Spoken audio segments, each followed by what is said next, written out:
আমি এলাই কি বিপদে আছি কন্ত নূর যখন আওয়ামী লীগের ফলাফানে ধরে সেট চালাইল তখন খুব আফসোস হয়েছিল যে আরে বালা ফলাটারে মার দিছে।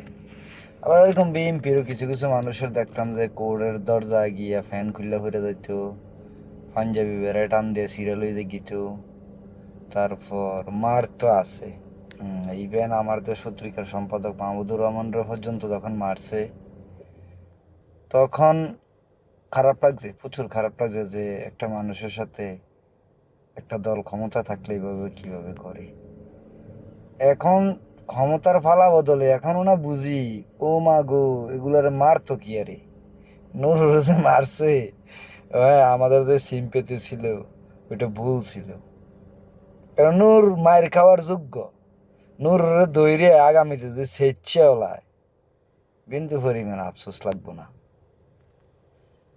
এরকম অনেকে আছে, এদের মধ্যে হ্যাঁ ভিন্নতা পাইছি মাহমুদুর রহমান রে। উনি এখন পর্যন্ত আলহামদুলিল্লাহ ওনার যেই ধারা যেই ওয়ে সেই ওয়েতে আছে।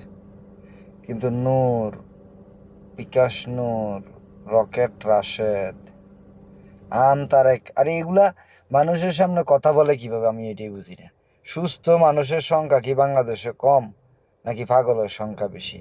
যদি পাগলের সংখ্যা বেশি হয়ে থাকে তাহলে সুস্থ যেগুলো আছে এগুলো ধরে ধরে নিয়ে পাগলা গারতে নিয়ে পাগল বানাই ছেড়ে দাও।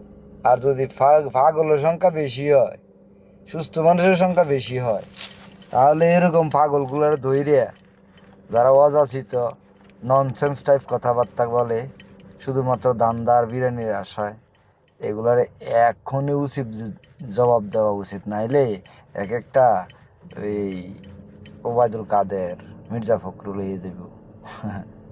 এই দ্বারাতেই চলবো, যেই দ্বারায় তারা চালাই আইছে ওই দ্বারাই চলবো। অতএব খারাপ রে, খারাপ বলতে আবার বাপ হইলেও অন্যায় প্রতিবাদ করতে হইব যত শক্তিশালী লোক সামনে থাকুক।